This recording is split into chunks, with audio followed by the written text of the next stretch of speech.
Olá, bom dia. Meu nome é Isadora, eu sou do terceiro ano da pós de psicologia e o meu tema é Corpo, Melancolia e Morte, o Apocalipse Íntimo.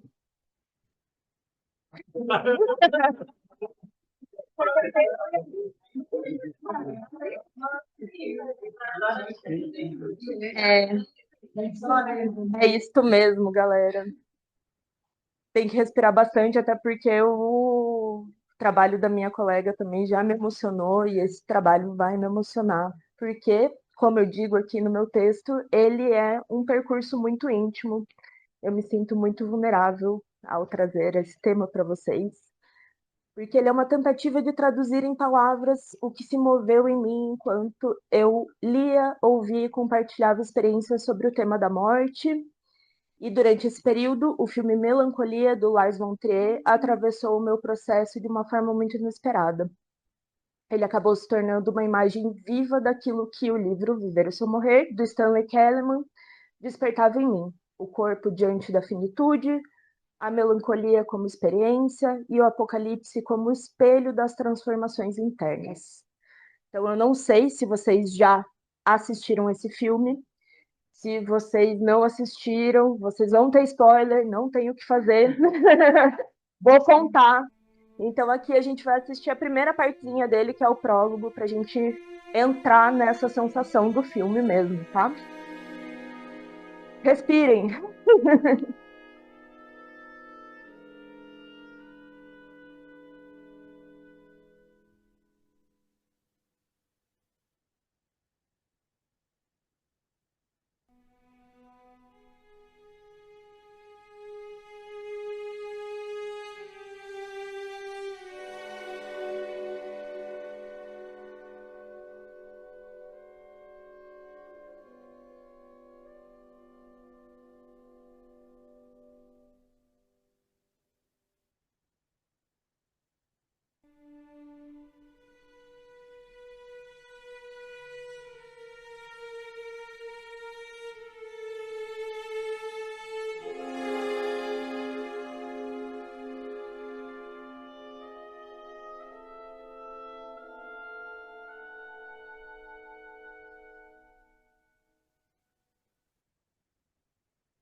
Respira. Bom, no começo eu não vi uma ligação direta do filme com a obra do livro Viver o Seu Morrer, do Kellerman, né? Eu entrei no grupo, primeiro por uma curiosidade a respeito da morte. Eu nunca perdi nenhum parente próximo, nem nada nesse sentido. Eu estava pensando em treinar um pouco para lidar com a morte.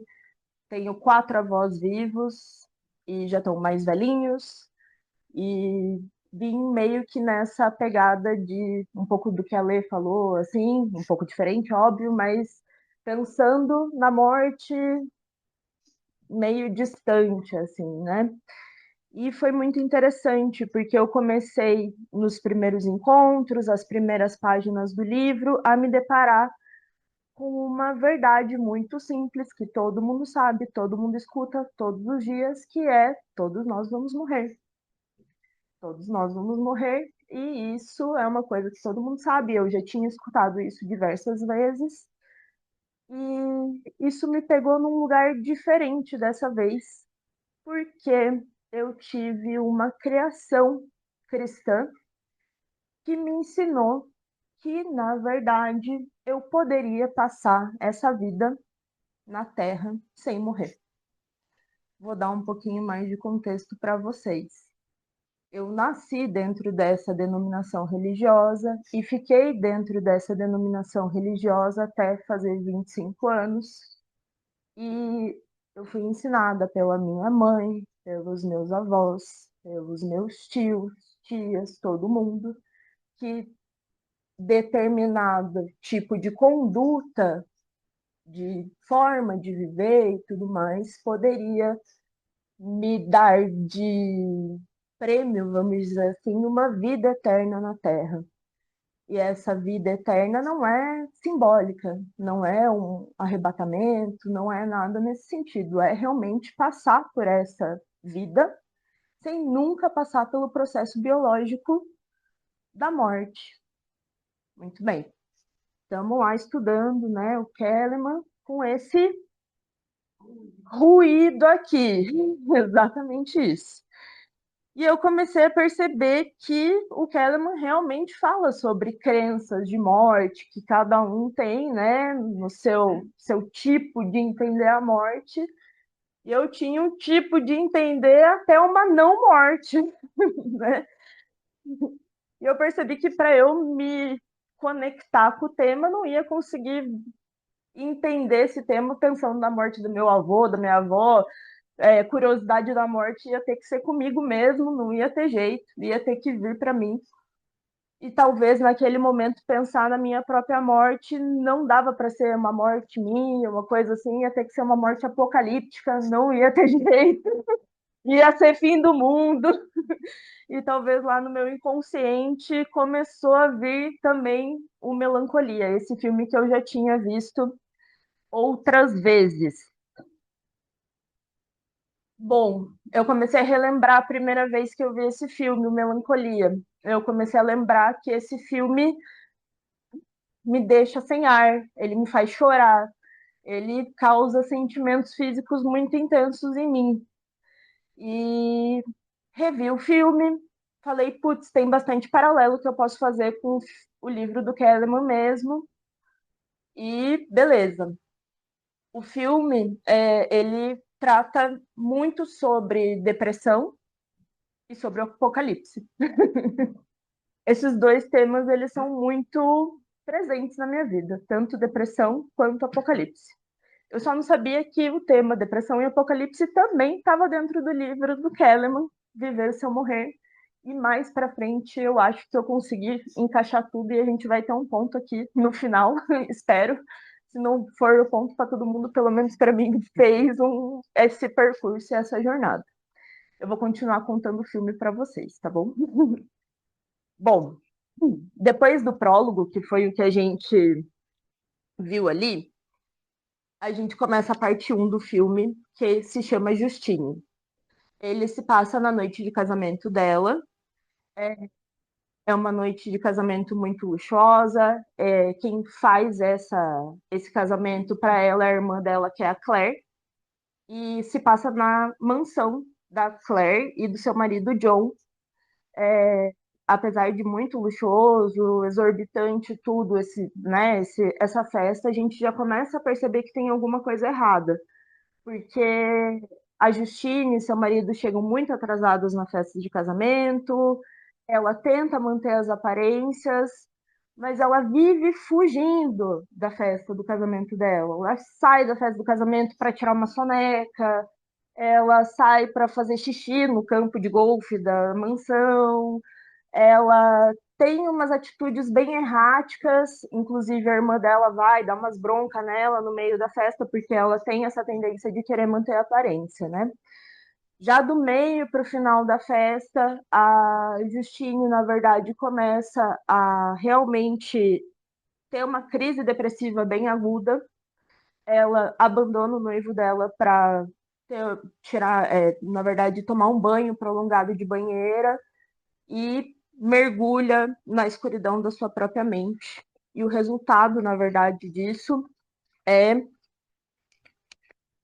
que esse casamento, noivado, enfim, se desfaz na própria noite, né, dessa festa, e todo mundo percebe a inabilidade da Justine com manter esse rito social, inclusive ela mesma. A segunda parte do filme se chama Claire, que é a irmã dela, e se passa já alguns dias depois da festa de casamento, com a Justine muito debilitada pela depressão. Tem cenas bem fortes, na verdade, da Justine não conseguindo sair da cama, tendo que ser carregada para tomar um banho. A Claire carrega ela. A Claire se mantém muito racional, firme, cuidando de tudo e de todos. E é o primeiro momento que, inclusive, é citado o planeta Melancolia. Quem conta do planeta Melancolia para Justine é seu sobrinho, aquela criancinha, que é o Léo. Ele fala que os astrônomos dizem que o planeta vai apenas passar pela Terra. A Claire já começa a ficar meio temerosa com essa situação, porque, enfim, né, um planeta gigantesco passando perto, muito próximo da Terra, não parece uma coisa muito legal. A Justine não. Na verdade, ela fica tranquila com isso. Muito pelo contrário. A partir do momento que a Justine percebe que esse planeta existe, ela começa a melhorar. Ela se levanta, ela começa a comer e ela se acalma. A Claire, por outro lado, começa a ficar tensa, começa a se preocupar. Bom, agora o planeta já está visível no céu noturno, ele é um ponto azul crescente que fascina e apavora ao mesmo tempo. Para Justine, na verdade, ele só traz serenidade. Uma das cenas mais icônicas do filme e que marcam um ponto de virada é essa cena que ela sai, enquanto a casa inteira está dormindo, né? Ela entra na floresta, ela fica nua e se banha numas pedras, nessa energia, na energia do melancolia. E é um momento de profunda comunhão, aceitação e fusão entre o corpo humano e essa força cósmica que se aproxima. É como se Justine finalmente encontrasse uma forma de pertencimento e uma paz que a vida terrena jamais lhe ofereceu. Essa parte em especial, eu gostaria de ler um trecho do livro do Kellerman que me lembrou muito e que eu fiz uma conexão imediata, assim, eu achei bem interessante, que é a página 26, que ele fala sobre as viradas. Diz assim: descobrir o nosso morrer é uma virada. Morrer é como o nosso primeiro dia na escola. Morrer invoca o desamparo, o inesperado, o desafio ao conhecido. Morrer estabelece novas direções, o ganho de novos poderes, a perda de outros. Abrir mão de padrões de ação, de pensamento, ficar inseguro, ficar excitado. Saber que algo está emergindo, mas não saber para onde está indo.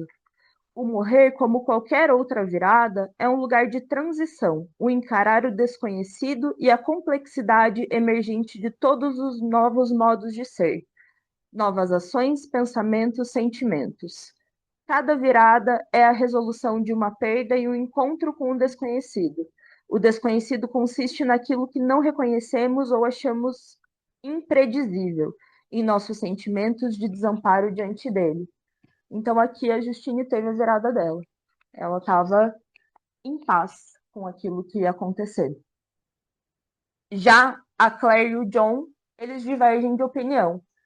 Enquanto a Claire tá muito temerosa, tá procurando na internet o que, que vai acontecer, tá tensa, né, com o que ela começa a perceber que está acontecendo, o John, ele é um cara racional, ele é um cara da ciência, ele tá naquela negação de fé cega, assim, mas fé cega na ciência, né? E ele, inclusive, briga com a Claire por ela estar com medo. Bom, começa a acontecer que o impacto é inevitável. Os personagens percebem que o impacto é inevitável e o que vai acontecer, vai acontecer.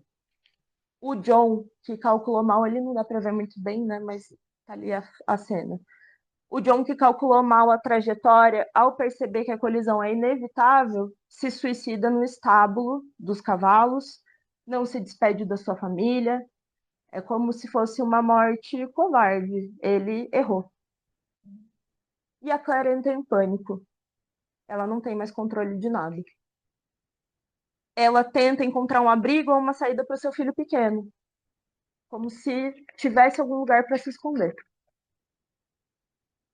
A Justine, ao contrário, se mantém calma, quase como uma calma sobre-humana.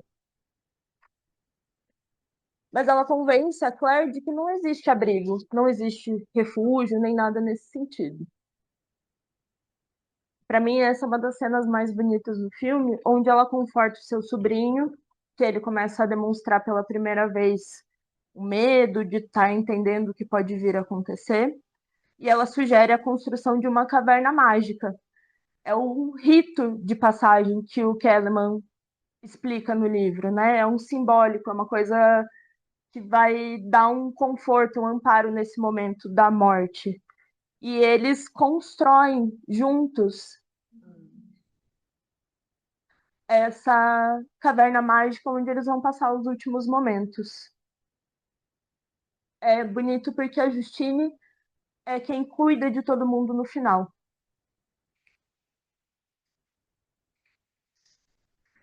Esse momento eu acho bem interessante porque ele também me lembrou muito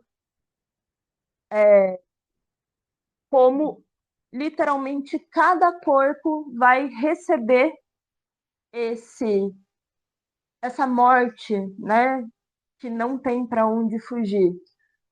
Cada um tá literalmente corporificando a sua morte. E eu gostaria também de ler uma das partes do livro que me lembrou, né?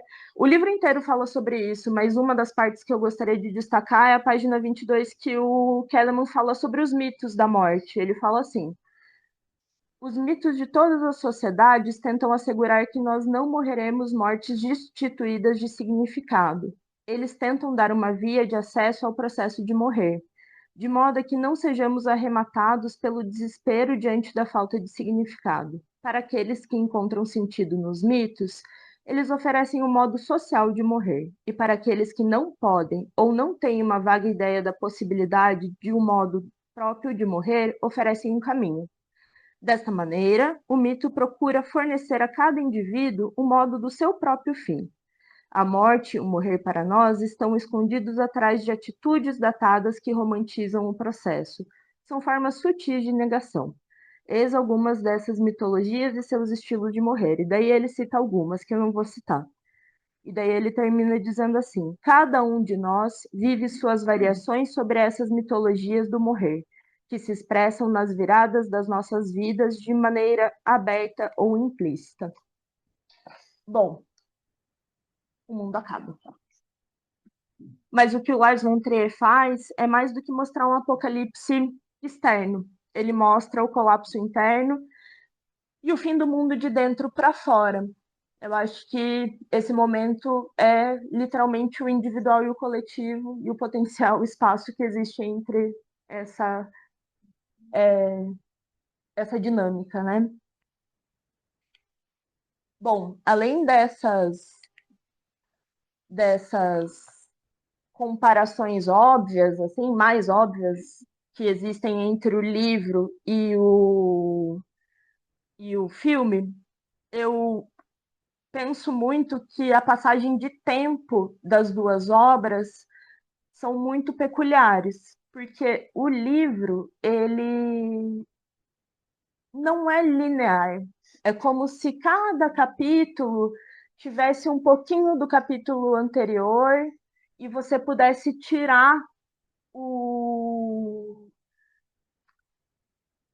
uma mensagem profunda e nova, mas também tem um pouquinho do capítulo anterior, então você pode começar lendo de qualquer parte e você pode parar e, enfim, não precisa ler de cabo a rabo. É muito interessante isso do livro.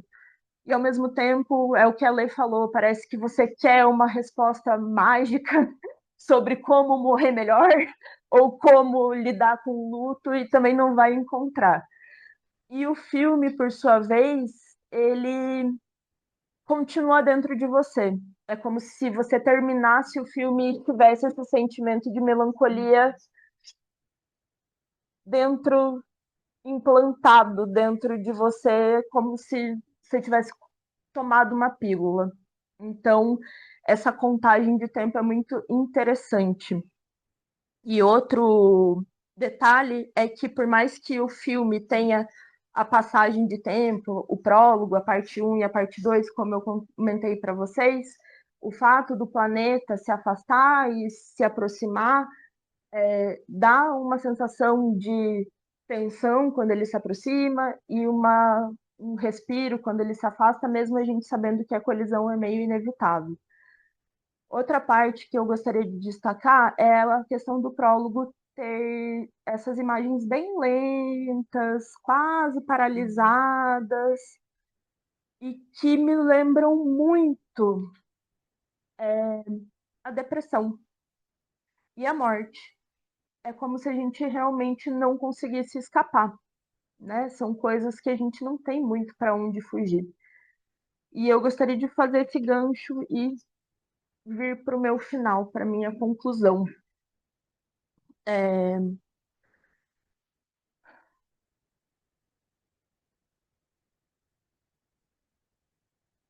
a depressão e a paralisia são descritas pela Justine como um emaranhado de fios que puxam ela para trás.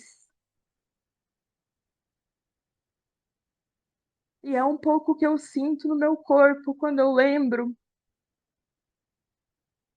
que a morte me foi ensinada como um castigo. É uma paralisia, como se houvesse fios me segurando para trás, como se eu não tivesse escolha sobre viver ou meu morrer. Mas no fim, é através dos meus próprios processos biológicos que eu posso ensinar meu corpo a morrer como um rito de passagem que o Kellerman escreve. Como eu disse, os temas da depressão e do apocalipse me atravessam há muito tempo, mas participar dessa jornada me ensinou algo muito simples e muito poderoso, que é a possibilidade de morrer e de aceitar essa finitude como parte da vida. Lógico que ainda me causa desconforto, dor, medo, mas agora eu sinto que eu tenho uma vida inteira e uma vida a ser vivida em direção ao aprendizado e à morte. E talvez isso realmente signifique viver o meu morrer. É isso, gente.